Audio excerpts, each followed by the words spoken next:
Football শুধু একটি খেলা নয়, এটি কোটি মানুষের আবেগ। আর এই আবেগের বড় একটি অংশ জুড়ে রয়েছে দেশের জার্সিগুলো। কিছু জার্সি এমনও আছে যা কেবল মাঠের পোশাক হয়ে থাকেনি, বরং ফুটবলের ইতিহাসে অমর হয়ে গেছে। তো আপনি কি জানেন ফুটবল ইতিহাসে সব থেকে আইকনিক এবং সব থেকে বেশি বিক্রি হওয়া জার্সি কোনগুলো? জি হ্যাঁ বন্ধুরা, আজকের এই ভিডিওতে আমরা ফুটবল ইতিহাসে সেরা 10টি বিখ্যাত ও জনপ্রিয় জার্সি সম্পর্কে জানতে চলেছি, যেখানে হয়তো আপনার প্রিয় জার্সিটিও থাকতে পারে। তো আপনার প্রিয় জার্সিটি কত নম্বরে আছে জানতে থাকুন ভিডিও শেষ মুহূর্ত পর্যন্ত। তো বন্ধুরা, আমাদের লিস্টে 10 নম্বরে যে জার্সিটি রয়েছে সেটা হচ্ছে স্পেনের জার্সি। জি হ্যাঁ বন্ধুরা, স্পেনের এই জার্সির যাত্রা শুরু হয় 1920 সালের অলিম্পিক থেকে, যেখানে জার্সিটি ছিল একটি লাল শার্ট যার বুকে ছিল সিংহের একটি সাদা প্রতীক এবং সাথে ছিল হালকা নীল রঙের স্লটস। এরপরে 1931 সাল থেকে 1947 সাল পর্যন্ত স্পেন ফুটবল টিমের জার্সি সাদা ও নেভি ব্লু ছিল, কারণ 1931 সালে স্পেনে গৃহযুদ্ধের কারণে তারা লাল রঙের পরিবর্তে সাদা ও নেভি ব্লু করে ফেলেছিল। তবে 1947 সালে তৎকালীন ক্রীড়া কর্তৃপক্ষ সিদ্ধান্ত নেয় যে তারা ঐতিহাসিক লাল রঙের জার্সিতে ফিরে যাবে এবং ডে বাই ডে এই জার্সিটির ডিজাইন আস্তে আস্তে পরিবর্তন হতে থাকে। তবে 2010 সালে আফ্রিকা বিশ্বকাপে নেদারল্যান্ডসকে হারিয়ে চ্যাম্পিয়ন হওয়ার পর স্পেনের জার্সিতে একটি সোনালী তারকা যোগ হয়, যেটা তাদের বিশ্বকাপের জয়ের প্রতীক। এবং এরপর থেকে স্পেনের জার্সি অনেকটা সেল হওয়া শুরু করে, সাথে অনেক পপুলারও হয়ে পড়ে। এমন অনেক ফুটবল দর্শক রয়েছে যারা নিজের দেশের জার্সির বদলে স্পেনের জার্সি পরা শুরু করে দেয়। তো যাই হোক বন্ধুরা, এবার আমাদের লিস্টে 9 নম্বরে যে দেশটি রয়েছে এবং 9 নম্বরে যে জার্সিটি রয়েছে সেটা হচ্ছে নাইজেরিয়ার। জি হ্যাঁ বন্ধুরা, 1994 সালে নাইজেরিয়া যখন প্রথমবারের মতো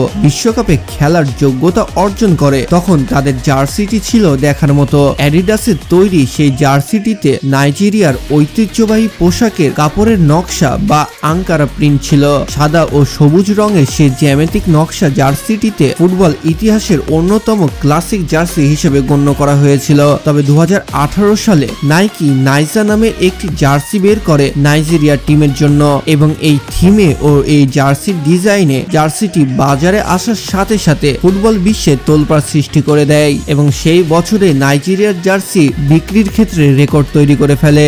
এমনকি প্রি অর্ডারে ছিল 3 মিলিয়ন, মানে বুঝতে পারছেন 30 লাখ মানুষ এই জার্সির জন্য প্রি অর্ডার করে রেখেছিলেন, যা ফুটবল ইতিহাসে যে কোনো ক্লাবের জার্সির রেকর্ডও ছাড়িয়ে যায়। তো যাই হোক বন্ধুরা, এবার 8 নম্বরে যে জার্সিটি রয়েছে সেইটা হচ্ছে জাপানের। জি হ্যাঁ বন্ধুরা, জাপানের ফুটবল দলের জার্সি বিশ্বজুড়ে তাদের ডাকনাম সামুরাই ব্লু নামে পরিচিত। ফুটবল বিশ্বের অন্যতম সুন্দর এবং অর্থবহ ডিজাইনের জন্য বিখ্যাত। সাধারণত বেশিরভাগ দেশ তাদের জাতীয় পতাকার রঙের সাথে মিলিয়ে জার্সি বানায়, কিন্তু জাপান ব্যতিক্রম। তাদের পতাকা সাদা ও মাঝখানে লাল, তবে তাদের জার্সির রং ব্লু, কারণ 1930 দশকে যখন জাপান প্রথমবার আন্তর্জাতিক ফুটবলে একটি বড় সাফল্য পায়, যেমন 1936 সালে বার্লিন অলিম্পিক, তখন তারা নীল জার্সি পরে খেলেছিল। সেই থেকে নীল রংটিকে তারা তাদের জন্য লাকি মনে করে এবং এই নীল রংটি জাপানের চারপাশে ঘিরে থাকা প্রশান্ত মহাসাগরকে রিপ্রেজেন্ট করে এবং জাপানের এই জার্সিটি এশিয়ার মধ্যে সবথেকে বেশি জনপ্রিয় হয়ে উঠেছে। তো যাই হোক বন্ধুরা, এবার আমাদের লিস্টে 7 নম্বরে যে দেশটি রয়েছে সেইটা হচ্ছে ইংল্যান্ড। দলটির প্রধান ডাকনাম 3 লায়ন্স, যা সরাসরি তাদের জার্সির লোগো এবং ঐতিহ্যের সাথে যুক্ত। 1872 সালে স্কটল্যান্ডের বিপক্ষে ফুটবল ইতিহাসের প্রথম আন্তর্জাতিক ম্যাচ থেকেই ইংল্যান্ড ঐতিহ্যভাবে সাদা রঙের জার্সি পরে আসছে। সাদা রংটি তাদের জাতীয় পতাকার মূল পটভূমিকে রিপ্রেজেন্ট করে এবং ইংল্যান্ডের জার্সিতে বাম পাশে থাকা 3টি নীল রঙের সিংহের কাহিনীটা খুব ঐতিহাসিক, যেটাকে সবাই 3 লায়ন্স বলে। এই প্রতীকটি মূলত দ্বাদশ দশকের ইংল্যান্ডের রাজা রিচার্ড দ্য লায়ন হার্ট এর রাজকীয় শিলমোহর থেকে নেওয়া হয়েছে, যা শক্তি ও বীরত্বের প্রতীক, এবং ছোট ছোট 10টি লাল গোলাপ ছিটানো থাকে। এগুলো ইংল্যান্ডের ঐতিহ্যবাহী টিউডর গোলাপ, যা দেশের ফুটবল অ্যাসোসিয়েশনের 10টি অঞ্চলের প্রতিনিধি করে। এবং 1966 সালে ইংল্যান্ড একমাত্র বিশ্বকাপ জয়ের প্রতীক হিসেবে এই তারাটি জার্সিতে যুক্ত করা হয়। এই ঐতিহ্যের কারণে ইংল্যান্ডের জার্সি আজ এত বেশি ফেমাস। তো যাই হোক বন্ধুরা, এবার 6 নম্বরে যে দেশ ও জার্সিটি রয়েছে সেটা হচ্ছে মেক্সিকোর। তাদের জাতীয় ঐতিহ্য,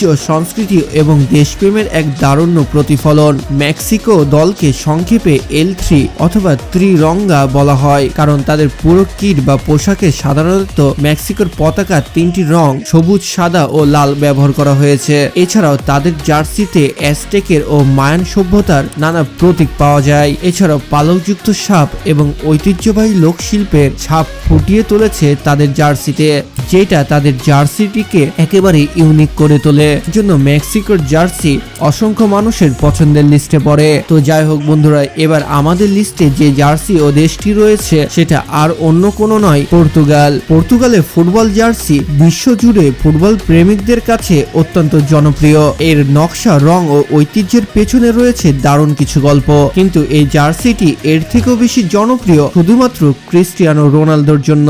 বিশ্বজুড়ে কোটি কোটি ভক্ত পর্তুগালের 7 নম্বর জার্সি গ্রহণ করে এবং দীর্ঘ 27 বছর 1997 থেকে 2024 সাল পর্যন্ত পর্তুগালের জার্সি তৈরি করেছে বিখ্যাত স্পোর্টস ব্র্যান্ড নাইকি এবং 25 সাল থেকে করে আসছে পুমা। আর একটি মজার তথ্য এটা যে পর্তুগালের জার্সিকে অনেক সময় তাদের ভক্তরা এবং স্থানীয়রা সেলেকাও দাস কুইনাস বলে ডাকে। জার্সির লোগোর ভেতরে থাকা 5টি ছোট নীল ঢালকে পর্তুগিজে কুইনাস বলা হয়, যা তাদের রাজকীয় ইতিহাসের প্রতীক। এছাড়াও ক্রিস্টিয়ানোই এমন একজন ব্যক্তি যে কিনা জার্সিতে থাকা 7 নাম্বারটিকে এত বেশি ফেমাস করে তুলেছে। তো যাই হোক বন্ধুরা, এবার আমাদের লিস্টে 4 নম্বরে যে দেশটি রয়েছে সেটা হচ্ছে জার্মানি।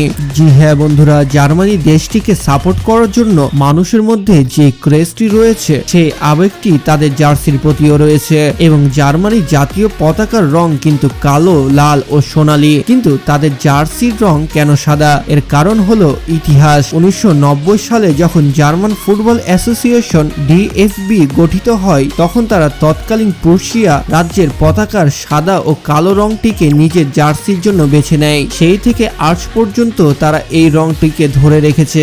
এছাড়াও জার্মানির জার্সিতে থাকা DFBর ঈগল লোকের ঠিক উপরের দিকে 4টি তারকা রয়েছে, আর এই তারাগুলো জার্মানির 4বার বিশ্বকাপ জয়ের গৌরবময় ইতিহাসকে নির্দেশ করে। 1954, 1974, 1990 এবং 2014 সালগুলো ছিল তাদের জন্য অনেক গৌরবময়। তো যাই হোক বন্ধুরা, এবার 3 নম্বরে যে জার্সিটি রয়েছে সেটা হচ্ছে কিলিয়ান এমবাপ্পের দেশ ফ্রান্স। জি হ্যাঁ বন্ধুরা, ফ্রান্সের জার্সিটি অন্য যে কোনো দেশের চেয়ে বেশ আলাদা ও আকর্ষণীয়। এর বুকে রয়েছে একটি মোরগের ছবি, যা গালিক রোস্টার বা ফার্সি সংস্কৃতিতে ঐতিহাসিক প্রতীক। এই মোরগটি ফার্সিদের আশা, বীরত্ব ও গর্বের প্রতীক এবং এই মোরগ প্রতীকের ঠিক ওপরে জ্বলজ্বল করে 2টি সোনালী তারকা। এই তারকা 2টি ফ্রান্সের 2বার বিশ্বকাপের জয়ের প্রতীক, যা 1998 এবং 2018 সালের গৌরবময় ইতিহাসের কথা মনে করিয়ে দেয়। তো যাই হোক বন্ধুরা, এবার 2য় নম্বরে যে জার্সিটি রয়েছে সেটা হচ্ছে ব্রাজিলের। ব্রাজিলের জার্সির জনপ্রিয়তা সেই জার্সিতে থাকা 5টা তারকার জন্য, যেটা ব্রাজিল 1958, 1962, 1970, 1994 এবং 2002 সালে বিশ্বকাপ জিতেছে। আর এই 5টা তারকা তাদের গৌরবময় প্রতীক এবং ফুটবল ইতিহাসে ব্রাজিলই একমাত্র দল যাদের জার্সিতে 5টা তারকা রয়েছে। এই জার্সির উজ্জ্বল হলুদ রঙের কারণে ব্রাজিল দলকে ক্যানারিও বা ছোট পাখির দল বলা হয় বা ডাকা শুরু হয়। 1954 সালে বিশ্বকাপে ব্রাজিল প্রথমবার এই হলুদ জার্সি পরে মাঠে নামে এবং 1958 সালে এই জার্সি পরেই পেলে প্রথমবার ব্রাজিলের হয়ে বিশ্বকাপ জয় করে এবং ব্রাজিলে এই জার্সিটি আস্তে আস্তে সম্পূর্ণ পৃথিবীতে ছড়িয়ে যায়। সবাই ব্রাজিল দলকে সাপোর্ট করার জন্য সবথেকে বেশি পরিমাণের ব্রাজিলের জার্সি বিক্রি হওয়া শুরু হয় এবং এভাবেই তার জনপ্রিয়তা বেড়ে যায়। তো যাই হোক বন্ধুরা, এবার শীর্ষে যে দেশটি রয়েছে সেটা হয়তো আপনারা বুঝেই গেছেন। জি হ্যাঁ বন্ধুরা, আমরা আর্জেন্টিনারই কথা বলছি। সম্পূর্ণ বিশ্বে